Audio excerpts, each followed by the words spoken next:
기도를 가르치는 비유들. 누가복음 11장 1절에서 13절까지의 말씀 함께 봉독하시죠. 예수께서 한 곳에서 기도하시고 마치심에 제자 중 하나가 여짜오되 주여, 요한이 자기 제자들에게 기도를 가르친 것과 같이 우리에게도 가르쳐 주옵소서. 예수께서 이르시되 너희는 기도할 때에 이렇게 하라.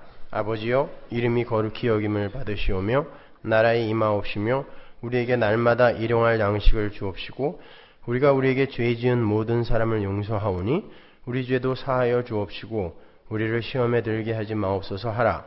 또 이르시되 너희 중에 누가 벗이 있는데 밤중에 그에게 가서 말하기를 벗이여, 떡 3덩이를 내게 빌리라.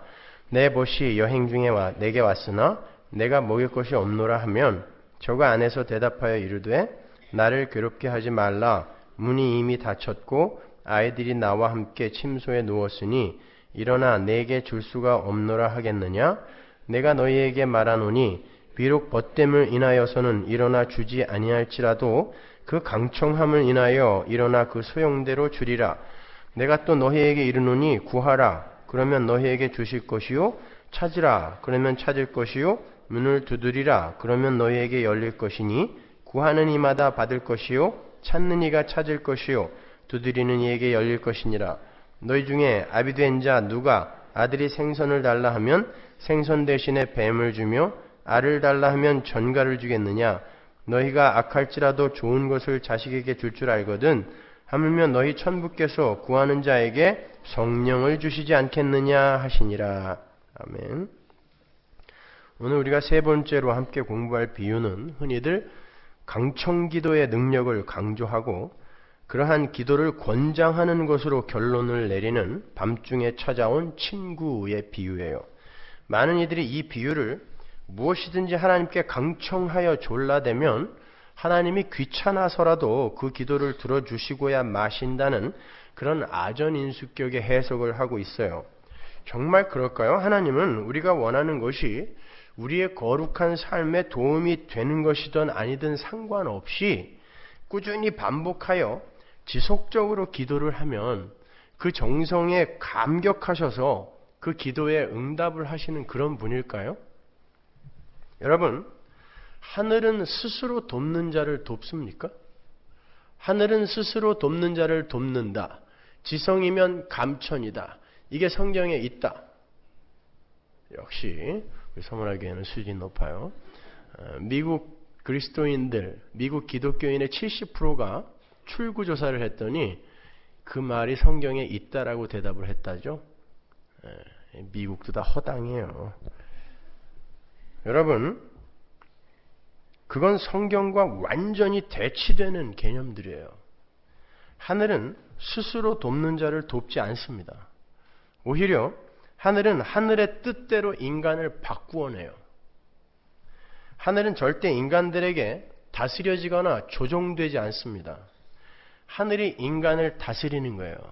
하나님은 절대 성도들이 드리는 기도의 양이나 기도의 자세, 끈기 등을 고려해서 기도 응답의 가부를 결정하지 않으세요. 하나님은 오히려 성도의 기도를 당신의 뜻에 맞게 바꾸어내시는 분이에요. 그럼에도 하나님도 귀찮을 정도로 강청기도를 하면 하나님의 보호자가 흔들려서 하나님이 마침내 기도에 응답하신다는 그런 류의 해석은 하나님을 한낱 해결사로 전락시켜버리는 불경스러운 성경 해석인 거예요. 우리는 인간 세상에서의 부모들도 자식들이 무조건 땡깡을 부린다고 그 요구를 다 들어주지 않습니다. 우리는 인간 세상의 부모들도 그 자식의 요구가 과연 그 자식의 사람됨에 도움이 될 것인가 아닌가를 심사숙고한 후에 그 자식의 요구에 대한 가부간의 응답을 해요. 하물며 우리 하나님께서 당신의 목숨과 바꾸셔서 당신 나라 백성으로 양육을 하고 계신 그 자식들의 요구를 그저 끈질김과 간절함, 강청이라는 것만을 근거로 하여 응답의 유무를 결정하시겠습니까? 기도의 응답을 너무 못 받은 어떤 사람이 나중에 하늘나라에 들어갔다고 한번 가정해 보자고요. 그런데 자기가 기도의 응답을 그렇게 못 받은 이유를 하나님께 여쭤보았더니 하나님께서 너는 참 끈기가 없더라. 금식 기도도 열흘을 작정해 놓고 8회 만에 중단을 하고 100일 새벽 기도를 작정하고도 90일을 못 채우더라. 좀 더 끈기 있게 끈기를 좀 발휘해 보지 그랬어. 그럼 내가 들어줬을 텐데 열흘만 더 했으면 내가 그 기도 들어줬을 거야. 만약에 하나님이 그렇게 대답하셨다면 여러분은 그 하나님과 함께 영원히 천국에서 사시겠습니까? 그리고 오늘 본문 중에 그 어디에 친구가 끈질기게 요구했다는 대목이 있어요. 그냥 떡 있어? 이렇게 한번 물어본 것으로 끝이에요. 떡 있어?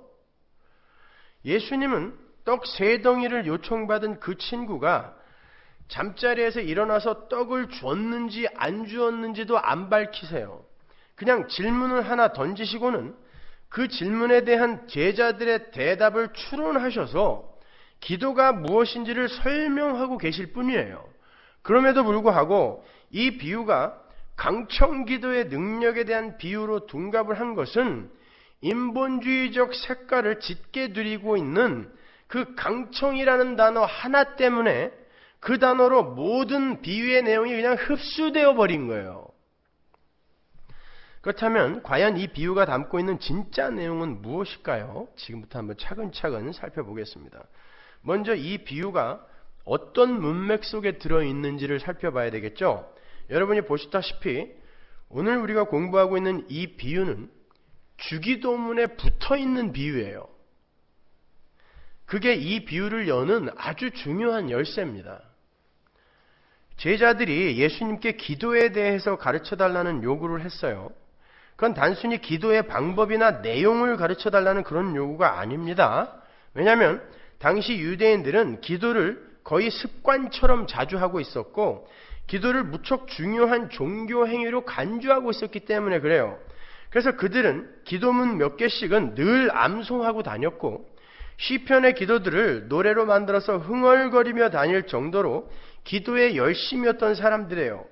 예수님 당시 유대인에게는 유대인이라면 누구나 잘 알고 있을 유명한 기도문들이 여러 개 있었어요. 그들은 그 기도문들을 수시로 암송했습니다. 그 가운데는 카다쉬라는 좀 짧은 형태의 기도문도 있었고 18번 축복기도라 불리는 세모네 에스레라는 기도문도 있었어요. 유대인들은 카다시와 세모네 에스레라는 기도문 같은 것들을 의무적으로 매일 2-3번씩 낭송하도록 되어 있었어요. 제자들은 그렇게 기도를 많이 알고 있었고 많이 하고 있었단 말입니다. 그렇다면 기도를 가르쳐달라는 제자들의 요구는 어떤 내용을 담고 있었던 것인가? 당시 커다란 무리를 이루고 있던 종교적, 정치적 이익 집단들은 각자가 자신들의 믿는 바와 지향하는 바를 특화시켜서 기도문으로 요약을 해서 마치 신앙고백서나 사명선언문처럼 암송하거나 읽고는 했어요. 바리새파, 사두개파, 에세네파, 세례요한파, 헤롯당 등등 모든 집단들이 각각의 특색을 살린 기도문을 갖고 있었어요.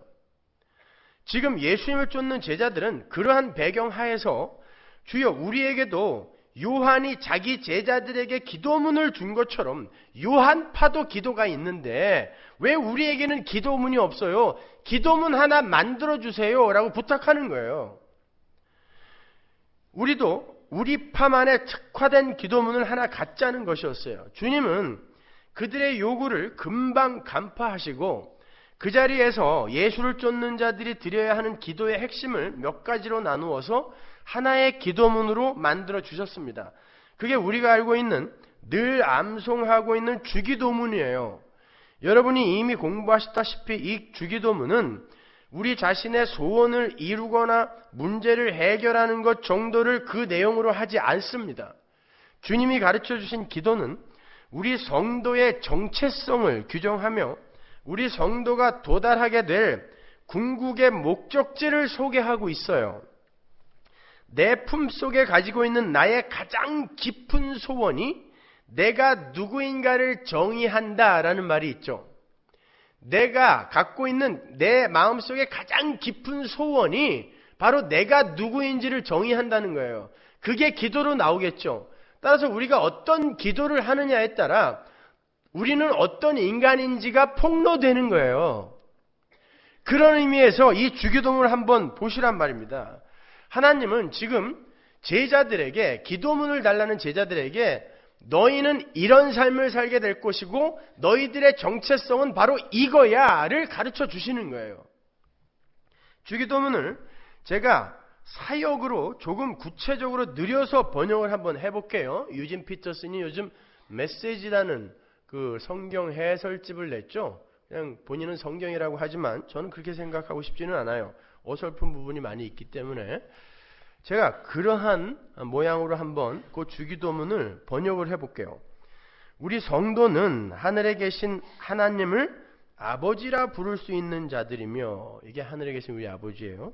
우리 때문에 모독을 당하고 있는 하나님의 이름은 반드시 거룩하게 찬양을 받게 될 것이며 하나님의 통치가 온전히 일어나는 하나님 나라가 완성될 것이고 하늘에서 이미 이루어진 하나님의 뜻이 이 세상에서 온전히 성취가 될 것이며 우리에게 하늘의 만나이신 예수님을 양식으로 주셔서 죄와 허물로 죽어있던 우리를 살려내신 하나님께서 다른 세상의 양식들을 전부 쳐내시고 오직 예수라는 양식으로만 배부른 자들로 만들어내실 것이고 율법에 의해 형벌을 가해야 하는 율법의 시대가 가고 예수님의 십자가로 인한 은혜의 시대가 와서 우리가 우리에게 죄 지은 자를 율법으로 정죄하지 않을 수 있는 그러한 하나님의 나라가 이미 왔으며 가시적으로도 완성이 될 것이고 선악과라는 시험, 즉 프로베이션 기간이 완전히 끝나고 생명나무만 있는 새하늘과 새 땅에 곧 도래할 것이고 나라와 권세와 영광이 모두 아버지께만 돌려지는 그러한 완벽한 하나님 나라가 올 것이며 그 나라에서 하나님과 영원히 살 자들이 바로 우리 성도인데 그 모든 것이 하늘의 양식으로 우리에게 오신 예수 그리스도의 십자가에서 영적으로 모두 이루어질 것이고 이루어졌습니다. 이게 주기도문이 담고 있는 우리의 신앙 고백인 거예요. 그런데 주기도문 안에 쓰인 동사가 전부 부정과거 시제라 그랬죠. 부정과거 시제가 임페러티브, 명령문으로 쓰이면 어떤 의미가 있다 그랬어요. 과거, 현재, 미래의 전체를 아우르는 그런 내용으로 바뀐다 그랬습니다. 그러니까 예를 들어서 나라의 임하옵시며 라고 기도할 때 그 안에는 나라가 이미 임했고 하나님 나라가 이미 임했고 지금 임하고 있고 완전하게 임할 것입니다 라는 뜻이 모두 담겨 있는 거예요. 그런데 주기도문의 모든 동사가 부정과거 명령형이란 말입니다. 그러니까 주기도문은 과거에 이미 임한 것과 현재에 진행 중인 것과 종말의 현실이 모두 그려져 있는 이미와 아직의 교리를 선명하게 보여주고 있는 기독교 핵심 교리의 보고인 거예요. 아니 아직 십자가도 지기 전에 이런 기도문을 가르쳐줘도 되는 거예요? 예, 부정과거 시제로 동사가 쓰여 있다니까요. 그런데 주기도문의 청원을 구체적으로 나누어 보면 크게 7개로 나누어져요. 첫 번째가 이름이 거룩히 여김을 받으시오며죠.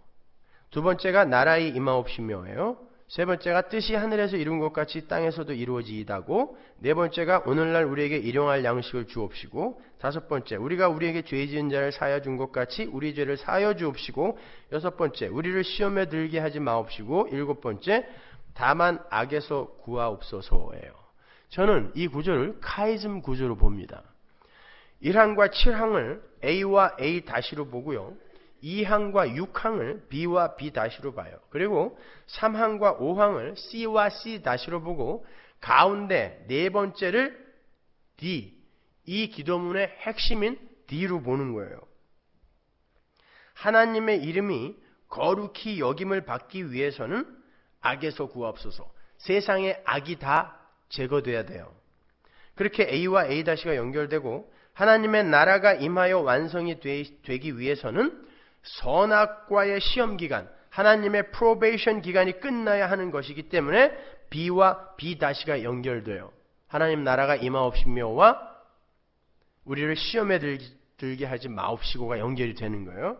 뿐만 아니라 하늘에서 이미 이루어지고 땅에서도 현재 이루어지고 있는 하나님의 뜻은 바로 하나님의 십자가에 의한 죄사함, 즉 은혜의 나라의 완성에 관한 것이므로 그게 C와 C-로 연결이 되는 거예요. 그렇게 카이즘 구조로 밀고 들어가다 보면 가운데 하나가 남아요. 그게 카이즘 구조의 핵심입니다. 그게 뭐죠? 우리에게 일용할 양식을 주옵시고예요. 그러니까 카이즘 구조의 나머지 내용들은 바로 이 D, 양식이라는 핵으로 모두 수렴이 되고 있는 거란 말입니다. 그럼 주기도문의 모든 기도가 겨우 우리가 이 땅에서 먹고 살 양식에 관한 기도였단 말인가? 그게 핵심이라면 아닙니다. 만일 그렇다면 성경 자체의 모순이 일어나요. 이 주기도문이 기록이 되어 있는 마태복음으로 가면 오늘날 우리에게 일용할 양식을 주옵시고 라는 어구 바로 밑에 이런 구절이 있어요. 6장 25절 볼까요? 그러므로 내가 너희에게 이르노니 목숨을 위하여 무엇을 먹을까 무엇을 마실까 몸을 위하여 무엇을 입을까 염려하지 말라. 목숨이 음식보다 중하지 아니하며 몸이 의복보다 중하지 아니하냐. 바로 위에서는 일용할 양식을 구하라 그러고 바로 밑에서는 구하지 말래요. 어떤 걸 쫓아가야 돼요? 자, 우리는 여기서 아주 중요한 사실을 배우게 되는 거예요. 지금 주님이 주기도문에서 제자들을 비롯한 성도들에게 구하라고 하는 일용할 양식은 단순히 이 땅에서 먹고 살 양식이 아니라는 것입니다.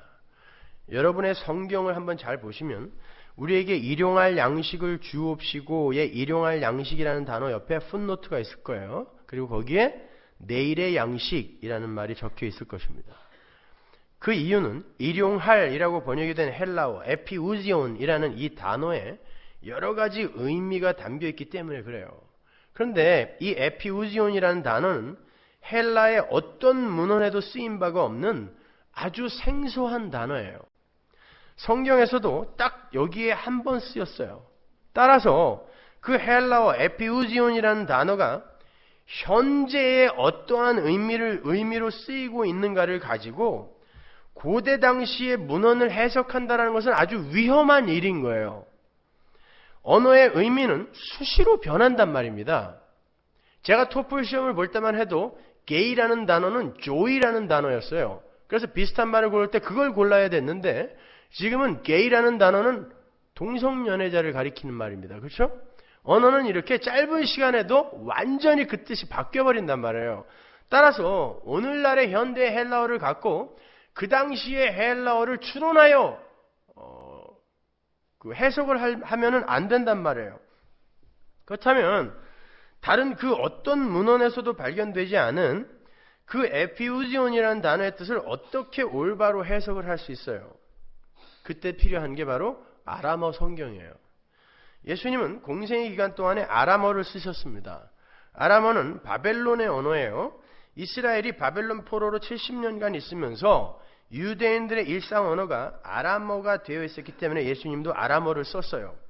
오히려 히브리어는 유대인들 중 아주 극소수의 학자들이나 랍비들 정도나 쓸 수 있는 일반인들에게는 거의 잊혀져 있는 언어였어요.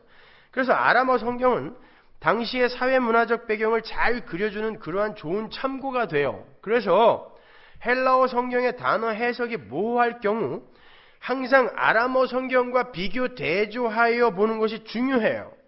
그런데 아람어 주기도문에는요, 오늘 우리에게 내일의 양식을 주옵시고 라고 되어 있어요. 그러니까 정확하게 그 부분을 번역하면 하나님 오늘 우리에게 오늘 먹을 양식을 주세요가 아닌 하나님 오늘 우리에게 내일의 양식을 주세요라고 번역을 해야 맞아요. 그런 첨언인 거예요. 그러면 성경 자체의 모순을 일으키지 않아도 되잖아요. 그렇죠? 그렇다면 내일의 양식, 내일의 떡이 뭔가? 구약에 바로 그 내일의 양식이 나오죠. 하나님께서 이스라엘에게 내일의 양식을 오늘 주신 적이 있었습니다. 광야에서 만나를 주신 사건이죠. 하나님은 6일째 되는 날에 항상 내일의 양식을 함께 주셨어요. 왜 6째 날에 다음 날 것까지 주셨죠? 제가 주기도문 강의 때 거기에 대해서 자세히 설명해 드렸으니까 잘 모르시는 분들은 그걸 참고하세요. 그 다음 날이 안식일이기 때문이죠. 안식일에는 그 안식일을 거룩하게 지켜야 하기 때문에 여섯째 날에 일곱째 날 것까지 거두고 안식일에는 태초에 하나님께서 창조해 놓으신 온전한 창조를 기념하며 즐기고 종말에 이루어질 참 안식을 고대하라는 의미에서 여섯째 날, 다음 날 것까지 주신 거예요. 그렇게 여섯째 날, 내일의 양식까지 주심으로 안식이라는 것이 무엇인지를 배우게 하시고 아울러 그 안식의 날은 반드시 온다라는 것을 주지시킨 거예요. 왜? 내일의 양식이 하나님으로부터 오늘 주어졌다는 건 우리에게 내일이 오겠구나라는 것을 하나님이 약속하시는 거거든요. 내일이 안 오는데 내일의 양식을 줄 리가 없잖아요. 근데 그 내일이 안식일이란 말입니다. 그러니까 그 안식일이 담고 있는 그 나라는 반드시 오겠구나를 설명해 주는 게 바로 내일의 양식이에요. 여섯째 날 받았던 내일의 양식. 마찬가지예요. 성도는 이 땅에서 여섯째 날을 살면서 완성의 날인 일곱째 날을 살 수 있어요. 어떻게? 내일의 양식으로. 예수님이 쓰셨던 아람어 주기도문을 보면요. 거기 마헬이라는 아람어 단어가 나오는데 그 단어가 내일에라는 뜻이에요. 근데 중요한 건 아람어의 마헬이라는 단어는 그냥 24시간 후에 내일이라는 뜻이 아니라 오늘과는 다른 다가올 시대의 내일이라는 뜻이에요. 다가올 시대의 어떤 날. 근데 다가올 시대가 한 단어로 뭐라 그랬어요? 다가올 시대의 삶. 영생이라 그랬잖아요. 그러니까 내일의 양식은 다가올 시대의 삶을 위한 양식, 영생을 위한 양식. 어디서 본 적 있죠? 요한복음에서 봤잖아요. 누구였어요 그게? 예수 그리스도였지 않습니까? 요한복음 6장 27절 보세요. 썩는 양식을 위하여 일하지 말고 영생하도록 있는 양식을 위하여 하라. 영생하도록이 다가올 시대에 필요한 양식이란 뜻이죠. 이 양식은 인자가 너희에게 주리니 인자는 아버지 하나님의 인치신 자니라. 48절. 내가 곧 생명의 떡이로라. 너희 조상들은 광야에서 만나를 먹었어 죽었거니와 이는 하늘로서 내려오는 떡이니 사람으로 하여금 먹고 죽지 아니하게 하는 것이니라. 나는 하늘로서 내려온 산 떡이니 사람이 이 떡을 먹으면 영생하리라. 또 나왔어요. 나의 줄 떡은 곧 세상의 생명을 위한 내 살이로라 하시니라. 여기서 떡이라고 번역이 된 단어와 일용할 양식에서의 그 양식이라는 단어가 똑같은 단어예요. 알토스. 떡. 하늘의 떡으로 오신 그 예수와 일용할 양식의 그 양식이 똑같은 단어 알토스 떡이란 말입니다. 그러니까 주기도문 안에서 우리에게 오늘 일용할 양식, 내일의 양식을 주세요. 내일의 떡을 주세요. 그 떡은 누구? 정확하게 예수 그리스도를 이야기하는 거예요. 그러니까 예수님께서 주기도문을 통하여 일용할 양식, 일용할 떡을 구하라고 하신 것은 바로 내일의 양식, 다가올 세대의 양식, 영생하는 양식으로 오신 예수 그리스도를 구하라라는 그런 의미로 그 주기도문을 주신 거란 말이에요. 그 예수에 의해 죄가 사해지고 그 예수에 의해 하나님 나라가 완성이 되고 나라의 임하옵시며 그 예수에 의해 하늘에서 이루어진 뜻이 땅에서도 이루어지게 되는 거고 그 예수에 의해 하나님의 공의가 채워져서 율법의 시대가 가고 우리가 우리에게 죄 지은 자를 율법의 형벌로 정죄하거나 심판하지 않고 용서할 수 있는 은혜의 시대가 온 것이며 그 예수에 의해 하나님의 이름이 거룩하게 회복이 된 거예요. 그래서 주기도문의 카이즘 구조 가장 가운데 내일의 양식, 내일의 떡, 예수 그리스도가 차지하고 있는 거예요. 바로 그 양식, 그 떡에 관한 구체적인 설명이 바로 떡을 구하는 친구의 메시지의 비유, 친구의 비유에 메시지로 담겨 있는 거예요. 그래서 주기도문과 그 떡이 붙어 있는 거란 말입니다. 당시 유대인들은 더운 날씨를 피해서 밤에 주로 여행을 하곤 했어요. 그리고 여행길에 식당이나 여관이 많지 않았던 시대이기 때문에 거의 늦은 밤에 목적지에 도달하여 숙식을 해결하는 게 상례였습니다. 그렇게 밤을 타고 찾아온 친구가 떡을 좀 달라고 한 거예요. 그런데 그 집에는 떡이 없었어요. K. 베일리라는 신학자는요, 복음서의 배경인 중동에서 이해하기 위해서 스스로 중동에 가서 30년 이상을 계속 살면서 복음서를 해석했던 사람이에요. 참 극성이죠, 그죠? 저도 신학교 때 그의 책을 보면서 당시 유대 지방의 관습에 대해서 참 많이 배웠어요. 베일리 박사에 의하면 당시 중동 지방의 사회는 철저한 공동체 사회였다 그래요. 그래서 떡도 마을 사람들이 돌아가면서 만들었어요. 지금 우리가 각 구역이 돌아가면서 전체가 먹을 음식을 만들잖아요. 그렇게 한 집이 돌아가면서 마을 전체가 먹을 떡을 만들었단 말입니다. 그리고 어느 한 집의 손님은 그 집만의 손님이 아니라 마을 전체의 손님으로 대접을 받았다 그래요. 그러한 사회 문화적 배경이 있었기 때문에 그들에게 있어서 성경에 나오는 대표의 원리나 연합의 원리가 생경하지 않았던 거예요. 그들은 이미 그 대표의 원리로 살고 있었거든요. 그리고 그들의 친구 개념은 지금 우리가 갖고 있는 친구의 개념과 많이 달랐다 그래요. 그들은 부모나 자식 등의 관계가 아주 친밀하게 무르익었을 때 그 관계를 친구라고 묘사를 할 정도로 당시 중동 지방의 친구 관계라는 건 네 것, 내 것이 없는 아주 친밀한 관계예요. 그러니까 인간이 맺고 있는 모든 관계 중 가장 으뜸으로 무르익어 있는 관계가 친구예요. 따라서 밤에 친구 집에 도착한 그 친구도 미안할 것이 전혀 없는 상태였고, 그 친구를 맞아 다른 친구 집으로 떡을 빌리러 갔던 친구도 전혀 미안할 것 없이 떡을 요구할 수 있는 상태였어요. 왜냐하면 당시의 풍습하에서 그 손님은 마을 전체의 손님이었고, 그날 떡을 만든 집이 바로 잠자고 있던 친구의 집이었던 것이며, 친구 사이는 밤낮 구별 없이 아무 때나 그 집의 것을 제 것처럼 쓸 수 있는 사이였기 때문이에요. 예수님은 그러한 상황을 설정해 놓으시고 질문을 하나 던지시는 거예요. 누가복음 11장 6절 보세요. 본문 6절. 내 벗이 여행 중에 내게 왔으나 내가 먹일 것이 없노라 하면 저가 안에서 대답하여 이르되 나를 괴롭게 하지 말라. 문이 이미 닫혔고 아이들이 나와 함께 침소에 누웠으니 일어나 내게 줄 수가 없노라 하겠느냐? 이 질문은 제자들에게 실소를 자학했을 거예요. 유대인들에게 있어서 아니요라는 대답은 상상할 수도 없는 대답이었기 때문에 그래요.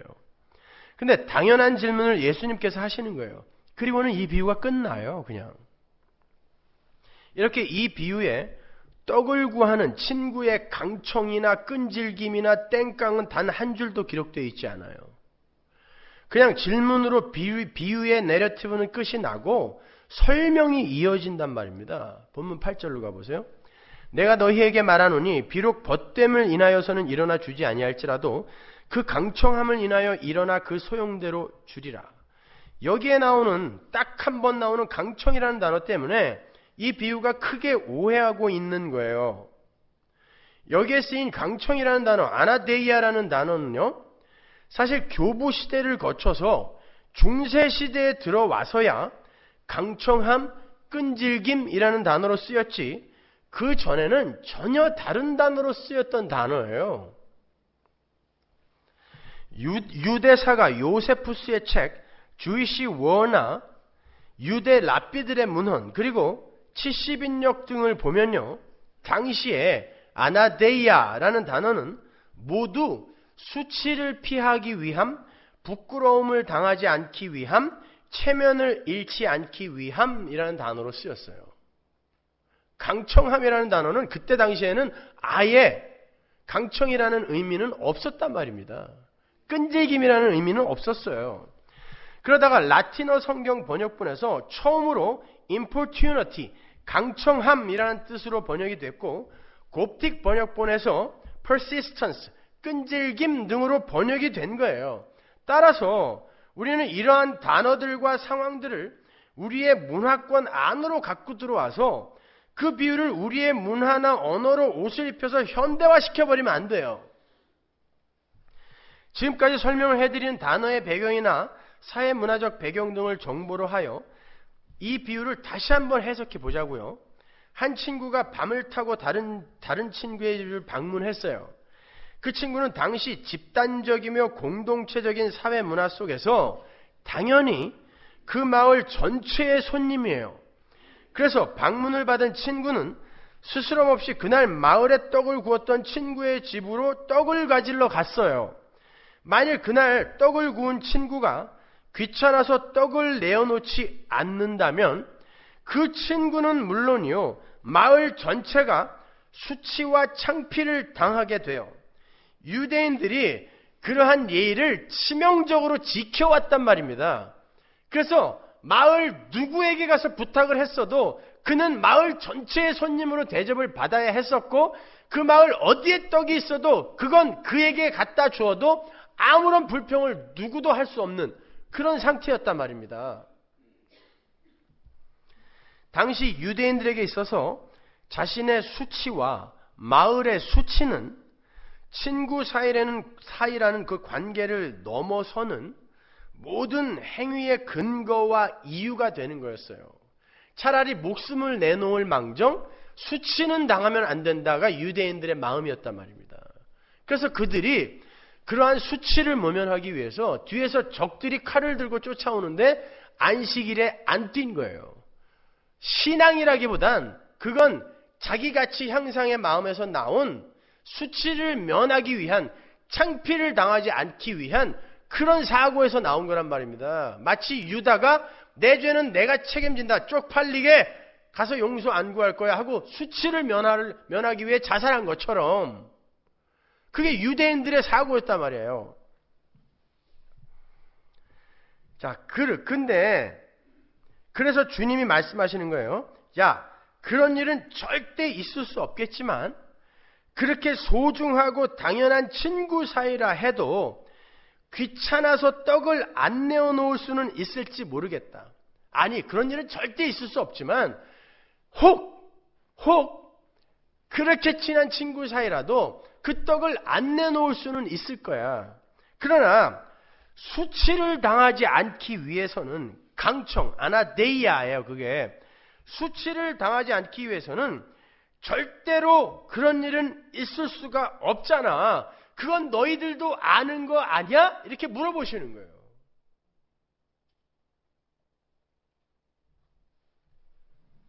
그러니까 세 친구와 떡 세 덩이의 비유는 절대로 거부당할 수 없는 어떤 당연한 요청에 대한 하나의 그림으로 제시가 된 거란 말입니다. 그 떡이라는 예수가 성도의 기도로 안 주어질 수가 없다라는 뜻이에요. 지성이면 감천이고 졸으면 죽게 되어 있다라는 그런 유치한 얘기가 아니란 말입니다.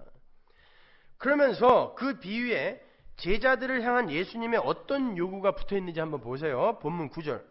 내가 또 너희에게 이르노니 구하라 그러면 너희에게 주실 것이요, 찾으라 그러면 찾을 것이요, 문을 두드려라 그러면 너희에게 열릴 것이니 구하는 이마다 받을 것이요, 찾는 이가 찾을 것이요, 두드리는 이에게 열릴 것이니라. 너희 중에 아비된 자가 누가 아들이 생선을 달라 하면 생선 대신에 뱀을 주며 알을 달라 하면 전갈을 주겠느냐. 세 친구의 비유 아래에 그 유명한 구하라, 찾으라, 두드리라 라는 권고가 붙어 있어요. 그러니까 무엇을 구하고 무엇을 찾고 두드려서 무엇을 얻어내라는 거예요. 떡! 그 떡은 뭐라 그랬어요? 바로 위에 예수 그리스도요. 그 떡 알토스는 예수 그리스도란 말이에요. 근데 주기도문에 의하면 그 떡은 우리에게 이미 주어졌어요. 맞습니까? 부정과거 명령어로 써있다 그랬잖아요. 이미 주어졌어요. 그렇다면 우리 성도가 하늘의 양식인 예수를 열심히 구하고 찾고 두드려서 얻어낸다라는 건 무슨 말일까요? 예수라는 하늘의 만나를 먹은 자로서 하나님 백성다운 삶, 예수 같은 삶, 자기 부인과 십자가의 삶을 추구하라는 거예요.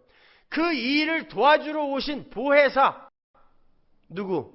성령이잖아요. 그래서 이 비유의 결론이 이렇게 나는 거예요. 13절.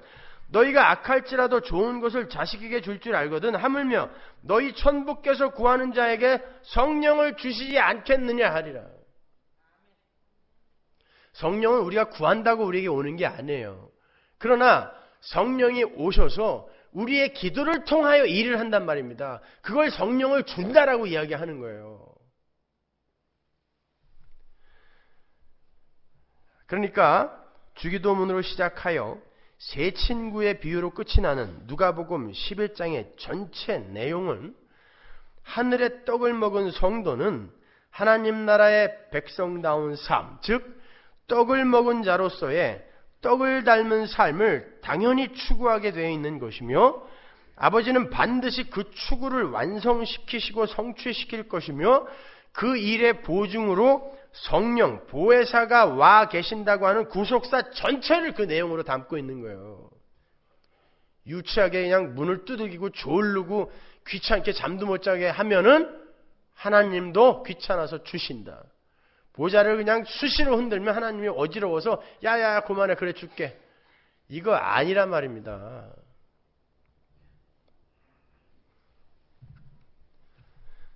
그런데 이미 우리에게 먹여진 그 떡의 삶이 우리의 삶 속에서 잘 나타나지 않죠.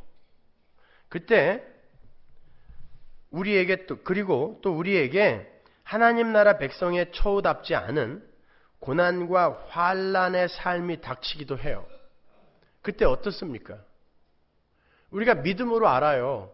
우리는 예수를 먹었어요. 우리 안에 예수가 있어요, 없어요? 있어요. 먹었어요. 떡을 먹었습니다. 우리 안에 와 계세요. 성령으로 와 계세요. 그런데 하나님 나라는 너무 요원해 보여. 내 삶을 보면. 거기다가 이 세상 속에서도 하나님 나라가 임한 내 삶이 너무 초라해 보이는 거예요. 그때 성도에게 오는 게 뭡니까? 낭망이에요. 누가복음에 예수님의 사마리아 여행의 과정을 그리고 있는 내러티브 속에 여러 가지 비유가 나오는데, 거기에서 누가복음에만 있는 기도의 비유, 기도에 관한 비유가 3개가 나와요. 그게 뭔지 아세요? 오늘 우리가 공부하고 있는 이 세 친구의 비유와 불의한 재판관과 과부, 그리고 바리새인과 세리의 기도의 비유, 그건 2개는 붙어있죠. 뒤에 거는. 요게 누가복음에만 나오는데요, 요 세 기도에 관한 비유가 하나로 연결이 되어 있어요. 자, 지금 우리가 세 친구와 떡 세 덩이의 비유에 대해서는 이제 충분히 공부를 했습니다.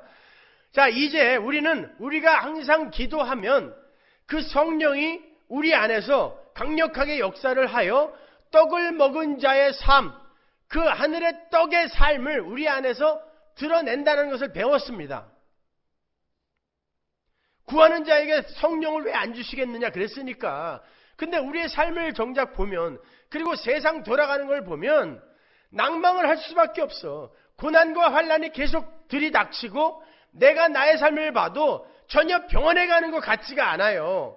그때 우리가 낭망하게 되잖아요.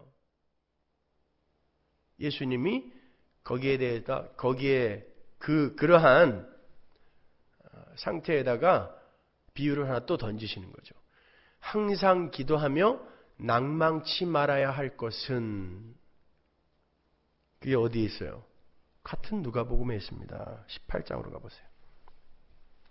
항상 기도하고 낭망치 말아야 될 것을 저희에게 비유로 하여 가라사대 어떤 도시에 하나님을 두려워 아니하고 사람을 무시하는 한 재판관이 있는데, 그 도시에 한 과부가 있어 자주 그에게 가서 내 원수에 대한 나의 원한을 풀어주소서 하되, 그가 얼마 동안 듣지 아니하다가 후에 속으로 생각하되 내가 하나님을 두려워 아니하고 사람을 무시하나 이 과부가 나를 번거롭게 하니 내가 그 원한을 풀어주리라. 그렇지 않으면 늘 와서 나를 괴롭게 하리라 하였느니라. 주께서 또 가라사대 불의한 재판관의 말한 것을 들으라. 하물며 하나님께서 그 밤낮 부르짖는 택하신 자들의 원한을 풀어주지 아니하시겠느냐? 저희에게 오래 참으시겠느냐? 내가 너에게 이르노니 속히 그 원한을 풀어주시리라. 그러나 인자가 올 때에 세상에서 믿음을 보겠느냐 하시니라. 이 불의한 재판관과 강청하는 과부의 비유 또한 하나님을 귀찮게 조르면 반드시 주신다는 식의 유치한 내용이 아니에요.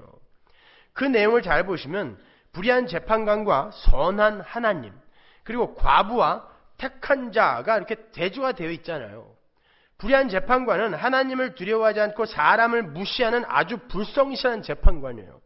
그런데 그렇게 불성실한 자가 과부의 강청이 귀찮아서 그의 소원을 들어줘요. 그것과 대조해서 선하시며 신실하신 하나님은 택한 자들이 밤낮 부르짖고 있는 그 내용을 이미 아시기 때문에 그들이 그렇게 밤낮 부르짖지 않아도 반드시 그 기도를 들어주신다는 대조인 거예요. 왜냐하면 성도의 기도는 모두가 하늘의 떡에 대한 기도인데 그 떡은 이미 주어졌을 뿐만이 아니라 가시적으로도 완전하게 우리를 점령해 버릴 것이기 때문에요. 누구에 의해서? 떡에 의해서 우리는 떡이 될 거예요. 이 세상에서. 떡 돼서 죽을 거예요. 떡이 우리를 점령해 버린단 말입니다. 그건 하나님의 언약이에요. 그런데 가끔 그러한 확정된 현실이 의심으로 다가올 때가 있잖아요. 아니 가끔이 아니라 너무 자주 그렇죠. 마치 하나님이 불의한 재판관처럼 느껴질 때가 있단 말입니다. 우리의 요구와 청원을 귀찮아하셔서 마냥 침묵하고 계신 분처럼 느껴질 때가 있잖아요. 우리한테. 왜 하나님은 내 기도를 안 들으실까? 왜 하나님은 침묵하고 계실까? 우리에게 하나님이 그 불의한 재판관처럼 느껴질 때가 있단 말이에요. 그리고 하나님은 실제로 그렇게 일을 하신단 말입니다. 거기에 믿음이라는 게 필요한 거고 그 믿음을 선언하고 더욱더 공고하게 다지는 게 바로 기도라는 거예요. 여러분 기도는 내가 뭔가를 요구해서 얻어내는 걸 1차 목적으로 갖고 있는 게 아닙니다. 제발 똑바로 알아들으세요. 기도는 means of grace, 은혜가 쏟아지는 수단이에요. 통로. 그러니까 우리는 기도를 함으로 해서 하나님 나는 믿어요. 나는 지금 이렇게 낭망하고 있고 이렇게 의심하고 있지만 하나님 나에게는 언약이 주어졌잖아요. 내가 그걸 믿었잖아요. 그리고 나는 아직도 하나님을 놓지 않고 있잖아요. 하나님 저는 제가 지금 비록 이렇게 낭망하고 있고 이렇게 의심하고 있다 할지라도 하나님 저는 그 나라가 분명히 완성될 걸 믿고 제가 하나님 나라로 완성될 것을 믿어요가 내 신앙 고백이며 기도인 거예요. 뿐만 아니라 그 나라는 분명히 올 것이다라는 세상에 대한 하나님의 언약의 선포, 그걸 기도인 거예요. 근데 우리의 삶 속에 너무 자주 의심과 낭망이 오니까 항상 기도하게 되는 거예요. 그건 기도하지 않아도 들어줄 거지만 우리의 연약함 때문에 기도를 하나님이 우리에게 주셨단 말입니다. 그 기도를 통하여 우리는 다시 한번 공고히 믿음 위에 서게 되는 거고 다시 한번 언약을 확인하는 거예요. 그래서 항상 기도하되 낭망하지 말라는 거예요. 왜? 항상 기도하는데도 안 들어줄 수 있으니까 낭망하지 말라는 거예요. 아니라면 항상 기도해. 그러면 절대 낭망할 일 없을 거야로 시작돼야 되잖아요. 근데 항상 기도하되 낭망하지 말 것은 이라고 시작된단 말입니다. 왜? 하나님 나라는 이 세상에서 은닉되어 있기 때문이에요. 하나님 나라의 은닉성, 겨자씨처럼 누룩처럼 은닉되어 있단 말입니다. 밭에 감추어져 있단 말입니다. 그 보화가. 그리고 그 보화는 질그릇에 감춰 있기 때문에 우리가 질그릇으로 폭로가 돼야 하나님의 보화됨이 드러나는 거 아닙니까? 그래서 우리 아까 찬양했잖아요. 약할 때 강함 대신에 그게 나는 질그릇이에요. 하나님만 보배예요. 이걸 고백하는 거예요. 그게. 근데 전부 지들이 보배가 되려고 그러니까 하나님이 완전히 쓰레기가 돼버렸어요. 보배 속의 쓰레기.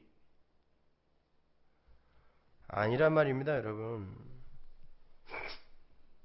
그러니까 하나님 나라는 믿음으로 확신을 가지고 항상 기도하며 인내로 기다려야 한다라는 것을 쉬운 그림으로 설명해 주는 게 바로 이 불의한 재판관과 과부의 비유예요. 이 불의한 재판관과 과부의 비유 바로 앞에 어떤 내용이 있는지 잠깐만 보고 갈까요? 누가복음 17장 보세요. 20절. 바리새인들이 하나님의 나라가 어느 때에 임하나이까 묻거늘 예수께서 대답하여 가라사대 하나님의 나라는 볼 수 있게 임하는 것이 아니요 22절 또 제자들에게 이르시되 때가 이르리니 너희가 인자의 날 하루를 보고자 하되 보지 못하리라. 인자의 날 하루라는 것은 메시아로서의 예수 그리스도의 그 시대의 절정, 심판의 날이라는 뜻이에요. 못 본다는 것입니다. 너희는. 그러나 그가 먼저 많은 고난을 받으며 이 세대에게 버림받아야 할지니라. 누가? 예수가. 그리고 무릇 자기 목숨을 보존하고자 하는 자는 잃을 것이요 잃는 자는 살리라. 너희도 내 삶을 그대로 쫓아오게 될 거야 라고 이야기한 거예요. 하나님 나라를 설명하면서.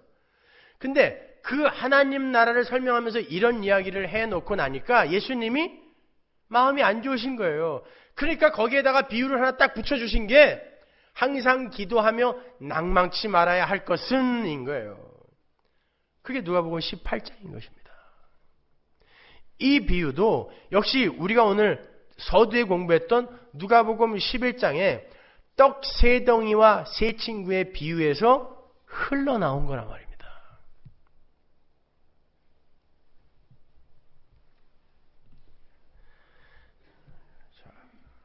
은닉되어 있는 하나님 나라, 그 나라 때문에 때로는 우리가 낙심이 되어 기도하고 여전히 같은 모습인 것 같은 자신의 모습 때문에 기도하고 그럼에도 불구하고 반드시 속히 이루실 하나님의 언약과 전능하심을 믿기에 그 믿음으로 기도하는 거예요. 역시 무엇을 구하는 기도죠? 떡. 하나님 나라를 완성하실 예수라는 떡을 구하는 기도란 말입니다. 하나님의 나라는 아들의 나라니까. 그래서 그 비유가 어떻게 끝난다? 내가 다시 올 때 그런 믿음을 보겠느냐. 왜? 그 삶이 너무 힘들단 말입니다. 그래서 그 삶을 끝까지 해낼 사람들이 별로 없다라는 거예요. 신앙생활은 그만큼 힘들단 말입니다. 하나님이 택한 자들만 끝까지 간다니까요. 세상에 내가 다시 올 때 믿음을 보겠느냐라는 예수님의 말씀은 성도야, 너희들의 신앙생활은 그만큼 힘들 거야 라는 말씀인 거예요. 근데도 내가 택한 이들은 반드시 인자의 날의 그 절정, 그날을 보게 해줄 거야. 그거예요. 그래서 이 불의한 재판관과 과부의 비유가 믿음으로 끝나는 거예요, 여러분. 여기서 우리가 간과해서는 안 되는 것이 또 하나 등장하죠. 그게 바로 성도의 원한이에요. 그 과부가 원한이 있었잖아요. 근데 우리 성도가 원한이 있다라는 게 말이 됩니까? 우리 성도의 원한은 어떤 원한일까요? 네 이웃을 네 몸처럼 사랑하라고 하셨고 너에게 해를 끼친 이웃을 70번씩 7번 용서하라 그랬어요. 근데 무슨 놈의 원한이에요? 성도가 어떤 원한을 갖고 있어요? 심지어 하나님 나라에서도 제단 밑이라는 것은 제물로 죽은이라는 뜻이에요. 제단 밑에 영혼들, 성도의 영혼들이 신원하여 우리의 이 원한을 풀어주세요 라고 기도를 하고 있단 말입니다. 그 원한이 어떤 원한일까요? 계시록 6장에 보면 잘 나오죠. 그 원한은 창세기 4장에서부터 연결이 되는 거예요. 가인이 아벨을 때려 죽였을 때 아벨은 nothing이라는 뜻이라고 했죠. 하벨이라는 단어가 히브리어 단어가 nothing이에요. nothing인 자, 아무것도 아닌 자가 세상의 힘을 상징하는 가인은 나는 힘이 있으며 내 힘으로 하나님을 기쁘게 해줄 수 있다라는 아담의 아들이에요. 맏아들 아담이에요. 그 자체가 세상이에요. 세상에게 하나님에 의해 택함을 받은 의인이 맞아 죽는 거죠. 근데 그 아우의 피가, 아벨의 피가, 의인의 피가 땅속에서 그 핏소리가 땅속에서 신원을 하고 있다 그래요. 창세기 4장 10절에 보면 네 아우의 핏소리가 땅속에서 나에게 호소한다 그러잖아요. 그게 신원이거든요. 그 신원이 어떤 신원이겠어요? 하나님, 저놈이 나 죽였으니까 빨리 복수해 주세요. 그 신원일까요? 아닙니다. 아벨의 신원, 성도들의 신원, 제단 아래 영혼들의 신원이라는 건 의에 대항하는 죄에 대한 원한을 이야기하는 거예요. 그런데요, 계시록을 보면 하나님 언제 우리의 이 신원을 해결해 주실 거예요? 그랬더니 지금 땅에 있는, 세상에 있는 네 형제들이 다 죽으면 이래요. 세상을 죽여야지 왜 그 아래에 있는 불쌍한 이 성도들의 형제를 다 죽이냔 말이에요. 그들이 다 죽을 때까지 너희들의 신원은 안 풀어진다예요. 왜 그들을 죽여야 되죠? 다시 한번 묻습니다. 여러분, 우리가 성도가 이 세상에서 이 억지 같은 그 힘의 원리, 이 세상의 삶의 원리를 보면서 굉장히 불쾌하고 또 왜 하나님은 아직까지도 이러한 이 더러움과 추악함과 죄악을 그냥 두고 보실까 하는 안타까움도 있고, 그렇죠. 그리고 왜 하루속히 완성되지 않을까 이 하나님의 나라는, 거기에 대한 초조함도 있어요. 근데 그러한 것들이 어디에서 제일 많이 발견이 됩니까? 내 안에서. 다른 거 볼 필요도 없이 다른 사람들은 얼마든지 연극을 할 수 있기 때문에 야, 저 사람들은 그래도 좀 괜찮은가 봐. 우리 이렇게 볼 수 있어요. 그러나 나는 나를 속일 수가 없어요. 나는 나에게 가장 밝히 드러나게 돼서 폭로당합니다. 그 죄가 하나님 없이도 나는 이 땅에서 행복하게 살 수 있고 하나님 없이도 나는 내 스스로의 힘으로 하늘에 도달할 수 있다라는 이 죽일 놈의 이기주의, 인본주의가 내 속에 가장 강렬하게 자리를 잡고 있어요. 하나님은 철장을 갖고 오셔서 바로 그 마귀적 속성을 죽여가시는 거예요. 그게 세상을 죽이는 것입니다. 그러니까 그 신원, 그 원한은 언제 다 해결이 될 수 있어요? 내가 죽을 때, 세상이 죽을 때 완전히 해결이 되는 거예요.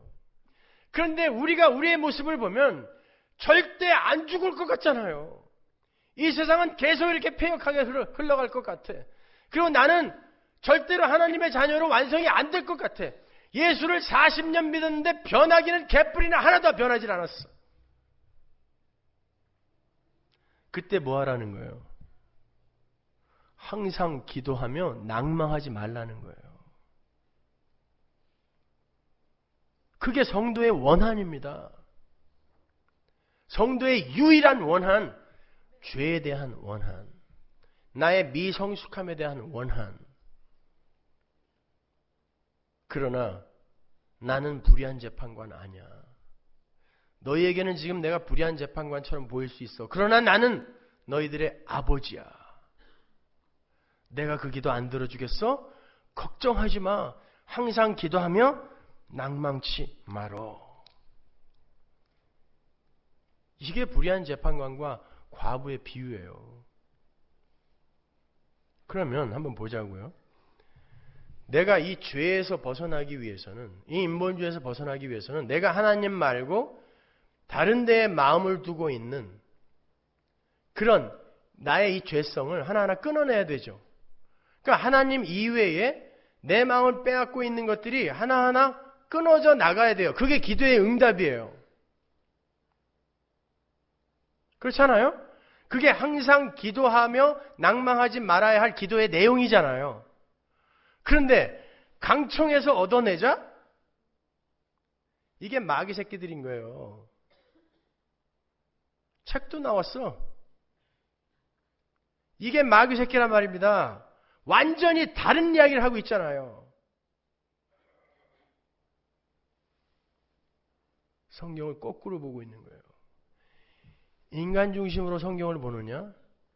하나님 중심으로 성경을 보느냐는 이렇게 극명하게 차이가 나는 것입니다.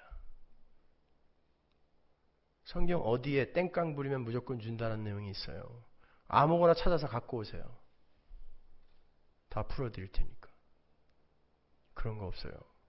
하나님이 떡이 여러분을 점령하여 이 세상에서 떡 쳐서 죽이는 거예요. 그때 옛사람이 죽고 새 사람으로 살아나게 되는 것입니다. 그 일을 위해 예수가 오신 거고 성령이 여러분 안에 와 계신 것이고 하나님은 반드시 완성을 하실 거예요. 그걸 믿으며 오늘 내가 조금 낭망이 되고 오늘 내가 조금 의심스러워도 기도로 다시 회복하는 거예요. 그게 바로 이 비유의 진리입니다.